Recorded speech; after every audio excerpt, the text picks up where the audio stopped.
자, 출장 특집 옳은소리. 오늘 코너는 무려 전라북도 남원읍으로 왔습니다. 김치보감이라는 김치 공장에 나와 있는데요. 하시피님과 함께하고 있습니다. 네, 반갑습니다. 하시피입니다. 저희가 멀리 왔습니다. 지금 또 불이 나게 왔어요. 네, 뭐 토요일인데 저희 이 공장에 오게 된 것은 우리 공장 대표님께서 저희 옳은소리에 광고를 넣어주셔서 직접 현장에서 어떻게 김치를 만드는지 구경도 좀 하고 온 김에 저희가 또 김치 관련된 얘기도 할 게 많지 않습니까? 아주 많죠. 그래서 이제 짐꾼 겸해서 우리 하시피님 모시고 먼 길 내려왔습니다. 최근에 매불쇼에 보니까 중국몽, 반중정서 이런 거 얘기하고 계신 걸 봤습니다. 네. 바로 며칠 전이었는데. 그쵸, 지난주에 했었습니다. 그걸 보고 나서 제가 2030 세대 입장에서 반중정서가 사실 엄청 팽배해져 있는데 40대 이상 분들은 잘 모르시더라고요.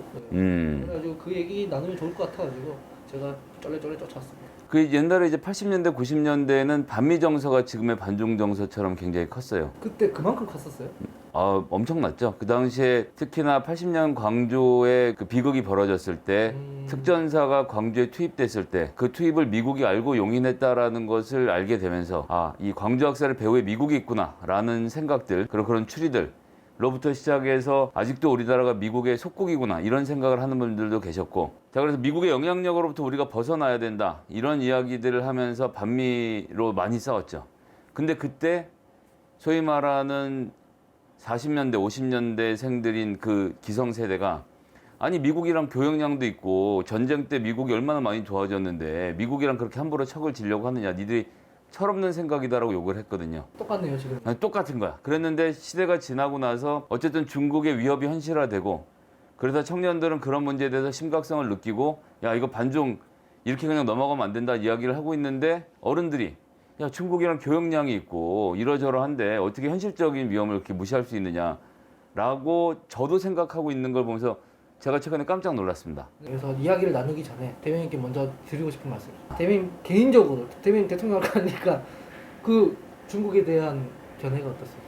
중국이 문화적으로 우리나라를 속국으로 만들려고 하는 이런 움직임에 대해서는 저도 강하게 반대하고요. 거기에서 맞서야 된다고 생각합니다. 역사라는 것은 축적되어가는 과정이기 때문에 일본이 지금 수십 년째 독도가 지네 땅이라고 우겨가면서 세계 다 역사를 만들어가고 있잖아요. 이런 작업들을 중국이 지금 한복과 김치에 대해서 대항하고 있다. 그럼 여긴 분명히 우리가 우리 입장을 내고 대항을 해야죠. 이게 좀 유치한 질문인데 양자택일로 그냥 깔끔하게 친중에 가깝냐 반중에 가깝냐, 감정이 어느 쪽으로 좀 좋냐 안 좋냐. 근데 이제 저는 이제 별 일 없는 정치인이기 때문에 제 입장을 뭐 공개적으로 말할 수도 있습니다만, 어쨌든 정치인들이 이런 발언할 때 조심하긴 해야 돼요. 특히나 중요한 자리에 있는 분들이 친중이다 반중이다를 딱 정하는 순간 미국과 중국 양쪽의 트랩에 갇히게 되거든요. 그렇기 때문에 그런 발언은 조심은 해야 됩니다. 하지만 지금까지 역사적 경험을 통해서 우리가 잘 확인할 수 있지만 중국이 지금 사실은 민주주의가 되게 발달한 국가는 아니잖아요. 우리가 교역량이 많고 뭔가를 함께 거래를 하고 있긴 하지만 모범을 따라 배울 나라는 아니란 말이에요. 좀 더 글로벌한 시스템으로 접근하기 위해서 중국이 우리의 롤모델이 될 수는 없다고 생각하고, 지금도 여전히 벌어지고 있는 인권 탄압, 그리고 심심치 않게 들려오는 그런 소식들 있지 않습니까? 누가 나와서 내가 성폭행을 당했다 신고하면 갑자기 막 사라지고 막 이런 일들 아직도 비일비재한 국가를 좋아하긴 어렵죠.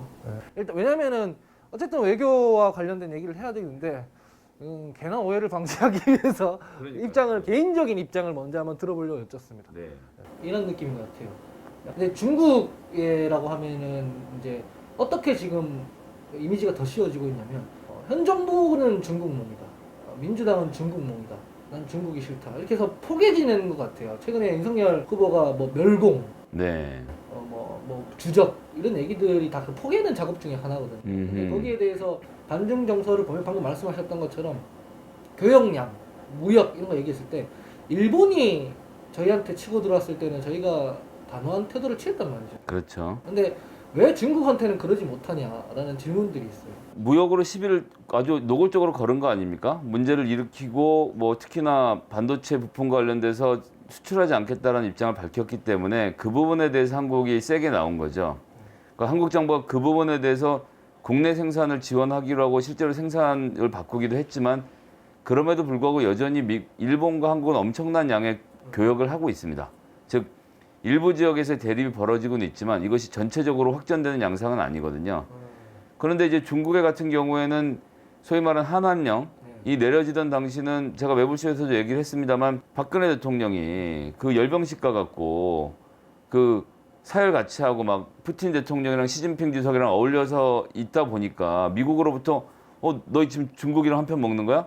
라는 오해를 사고 나서 그것을 무마하기 위해서 또 사드를 들여온 것 아닙니까? 네. 사드라는 게 대한민국의 방어를 위해서 존재하는 시스템이라기보다는 미국이 중국을 감시하려는 역할이 더 큰 건데 예전에 뭐 사드를 몰라서 안 났겠습니까? 그게 놓는 게 좋은지 안 좋은지에 대해서 이명박 정부조차도 가늠을 하고 있었던 건데 이걸 그냥 덜컥 갖다 놓으니까 이번에 또 중국이 화가 나서 그래서 우리는 그 중간에서 어떤 애매한 지점에서 타협을 해야 되는데 박근혜 대통령이 세게 나갔던 것이 문제였다고 생각을 했고요. 전 이 부분은 박근혜 정부의 외교 실패로 봤습니다.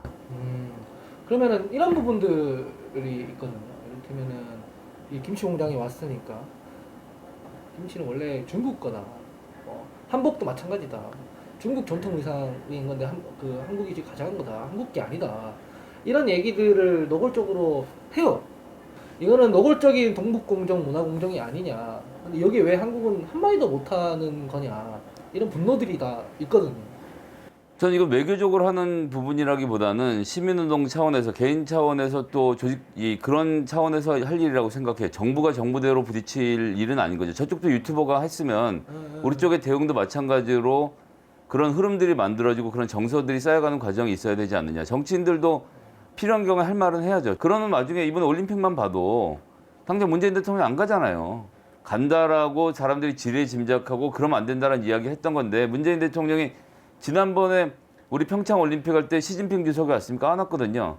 그때도 소위 말하는 우리나라 측으로 면 부총리급이 왔었단 말이에요. 그러니까 우리도 북경 올림픽에 대통령이 직접 가지 않겠다고 얘기하는 거예요. 지금 정상적인 외교를 하고 있지 않느냐. 전 이런 또 말씀을 드리는 거죠. 구력 외교가 아니다. 하는 대로 상호주의로 가고 있다. 그럼요. 예. 하지만 김치 문제는 이렇게 절대 넘어가면 안 되죠. 예. 그래서 저는 이제 관중 정서라는 게 보니까 그 이미 시작한 드라마를 멈춰뜨릴 정도로 강하더라고요. 사실은 그런 정도로 폭발력이 있는 이슈는 한국 사회에 잘 없거든요.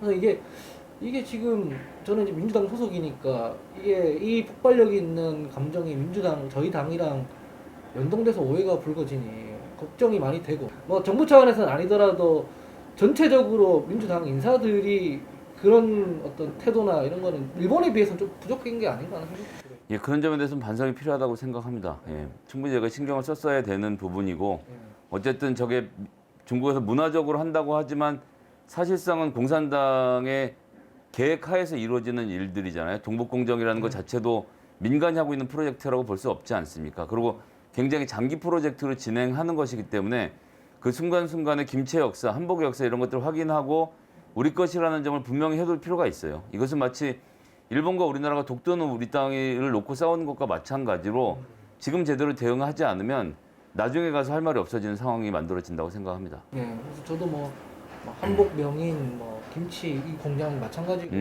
이런 움직임들이 좀 필요하다는 생각을 부쩍 많이 하게 됐어요. 유튜브에 찾아보면 김치 공장 깨끗한 김치 공장 도는 유튜브 영상이 조회수가 뭐 1000만이 넘더라고요. 그러니까 지금 여기도 보시면 아시지만 다들 한국에서는 이렇게 굉장히 위생적으로 철저하게 준비해놓고 시스템을 운영하고 지금 보시는 것처럼 창까지 뚫어놓고 누군가 언제든지 와서 확인할 수 있도록 해놓고 있거든요. 근데 중국에서는 알몸김치 막 생각하기도 끔찍한 그런 일들을 절임 배추라고 해서 만들어 나르고 있는 것이 현실인데 이런 점은 분명히 우리가 세계적으로도 알리고 우리나라 김치의 우수성을 이야기를 해야죠. 그래서 지금 우리나라 같은 경우는 국내 생산 김치가 한 40만 톤인데 중국 생산 김치가 무려 30만 톤이 들어오고 있어요. 그래서 이 식당 같은 경우 절반 넘게가 지금 중국 김치가 점령을 하고 있는데 이 부분에 대해서도 우리가 이건 정치권에서 논의를 좀 할 필요가 있다고 생각해요. 어떻게 해서 국산 김치를 보호하고 이 소비를 장려할 것인가. 그리고 지금 말씀드린 것은 완제품이 들어오는 비율이고요. 절임 배추나 고춧가루 등 양념이 들어오는 비율까지 합치면 엄청 높아지죠. 그러면 어쨌든 간에 한국이 미국이랑 중국 사이에서 균형을 잘 맞춰야 한다고 이제 말씀하시는 건데, 근데 저희는 그래도 조금 더 미국이 중요한 나라지 않나요? 그러니까 미국이 중요하지만 중국하고 군사적으로 사이를 벌릴 만큼은 아니다라는 설명을 해야 되는 거예요. 우리가 지금 중국이랑 군사적으로 동맹을 맺어서 북한 문제 해결할 겁니까? 아니죠. 미국과 군사 동맹을 맺고 미국과 경제 동맹을 맺고 지금 운영을 하고 있죠. 하지만 우리나라 이 코리아 디스카운트의 가장 큰 위험 요소인 북한을 제압하려면 중국의 도움이 필수적입니다. 중국과의 외교적 관계를 원활하게 만들어서 중국을 설득해서 북한을 설득하는 편이 우리가 직접 북한을 설득하는 것 이상의 효과를 거둘 수 있다는 것이 여러 경로를 통해 증명이 됐고 20년 전에는 이것을 러시아, 일본까지 껴서 육자 회담을 한 거예요. 그런데 해보니까 일본이랑 러시아는 영 삐딱선을 타거든. 그러니까 미국도 짜증나고 중국도 짜증나고 우리도 짜증나니까 이 둘을 빼버리고 넷이 모여서 이 문제 논의하자고 하는 것이고 그런데 마침 넷이 모이는 가장 좋은 명분이 바로 종전선언인 겁니다. 왜냐하면 정전 협정 체결 당사자가 중국, 미국, 북한이었거든요.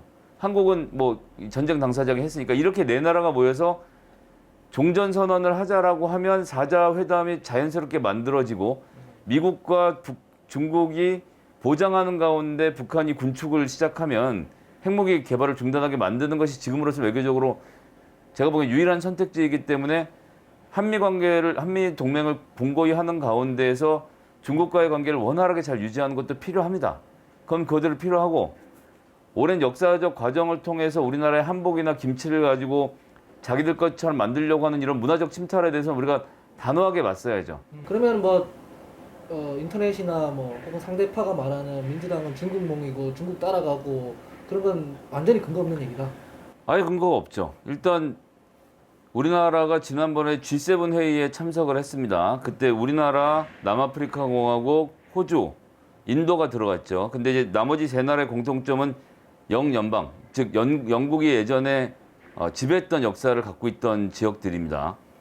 그런데 지금 현재의 소위 말하는 G7을 D10으로 확장하려는 전략을 펼치고 있어요. D10은 데모크라시 10, 10개의 전 세계 아주 최강국 민주주의 국가들을 얘기하는데 기존의 G7 플러스 인도, 호주, 한국이 들어갑니다. 그러니까 남아프리카 공화국은 뭐 이제 그때는 영국에서 G7 회의를 했기 때문에 자기들 친한 사람들 부른 거고 인도, 호주, 한국이 들어가서 D10이 만들어지면 이 D10을 중심으로 해서 D10 국가들끼리 반도체도 교류하고 5G에서 이제 6G로 넘어가는 이 통신 산업도 사실 이 중국이 굉장히 잘해왔단 말이에요. 그래서 중국을 빼곤 할 수가 없었어요. 화웨이 막 이런 데서 5G 개발이 엄청 빨랐던 거 아닙니까? 그것을 이 D10 국가들끼리 할 수 있는 시스템을 점점 갖춰가는 중이거든요. 그럼 우리가 D10에 들어가려고 노력하는 것 자체가 중국과의 거리를 서서히 벌려가는 과정인데 여기에서 옛날에 박근혜 하는 식으로 선언하는 게 무슨 의미가 있냐는 거예요. 실질적으로 내공을 갖춰야 되고 또 우리나라 지금 중국과의 교역량을 생각했을 때 마냥 사이를 벌릴 수 없다는 현실적인 점도 고려를 해야 되는 거죠. 자, 그래서 문재인 대통령이 이번에 마지막 예산으로 경항공모함 건축 예산을 집어넣습니다.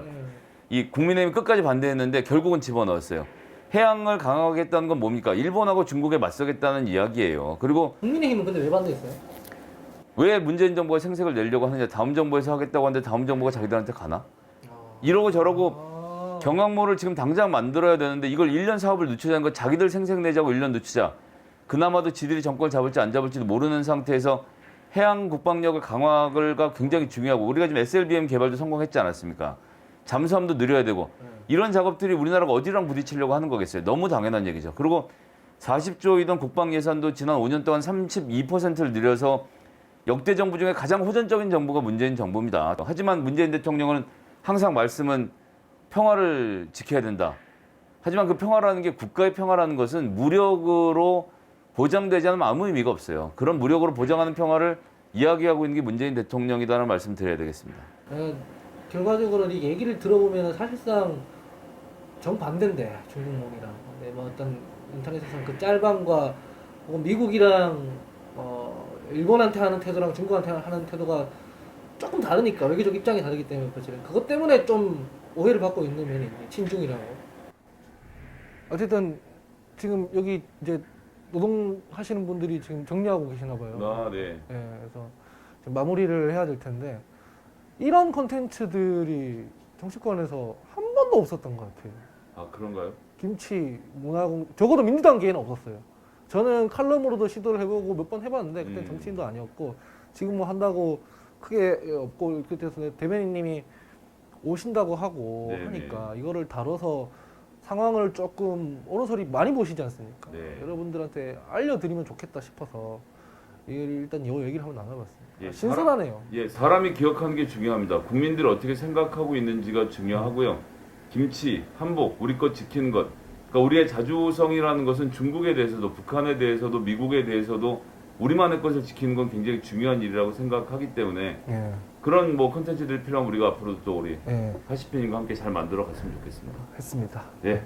함께 해주신 모든 분들께 감사 인사드리겠습니다. 저희 특별 출장 옳은 소리 여기서 마치겠습니다. 감사합니다. 이거 재밌네요. 또 합시다. 예.